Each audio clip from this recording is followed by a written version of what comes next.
یاد رہیں عزیزان گرامی قدر، آپ کے سامنے یہ ٹیبل ہے، یہ ممبر کا ٹیبل ہے،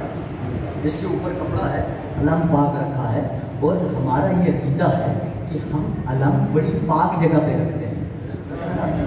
اب یہ ٹیبل ہے، ابھی میں وہاں سے کسی سے کہوں کہ مجھے قرآن چاہیے،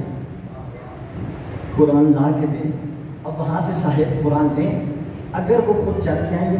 مسجد کے تقدس کے مطابق نہیں ہے، یہ مسجد کے تقدس کے مطابق نہیں ہے، بلکہ وہ اپنے سے آگے کو پکڑائیں گے، وہ ان سے آگے والا پکڑے گا، وہ ان سے آگے والا پکڑے گا، پکڑتے پکڑتے جب یہاں بزرگ کے ہاتھ میں قرآن آ جائے گا، یہ یہاں سے اٹھ کر مجھے دیں گے۔ پوری مجلس کے اندر ہر بندہ دیکھ رہا ہے کہ قرآن پیچھے سے آ رہا ہے، مگر کسی نے کسی سے سوال نہیں کیا کیا تم پاک تھے جو قرآن پکڑا؟ سوال نہیں کیا، کیوں؟ اس لیے کہ جانتے ہیں کہ قرآن کو ہاتھ لگا ہی وہی سکتا ہے جو پاک ہو،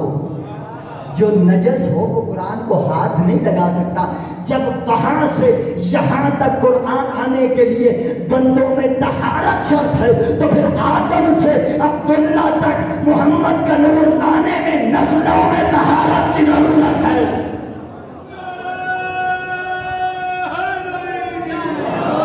اس لیے جب قرآن کسی نجس کے ہاتھ میں نہیں آ سکتا، نور مصطفیٰ کہیں کسی کافر کے ہاں نہیں جا سکتا۔ اب عزیزان گرامی قدر یہاں سے اب وہاں سے یہاں تک قرآن آیا، میں نے قرآن لیا، قرآن پڑھا، پڑھنے کے بعد میں نے کسی بزرگ کسی جوان کو نہیں بلکہ ایک بچے سے کہا کہ یہ قرآن رکھنا ہے۔ توجہ رہے،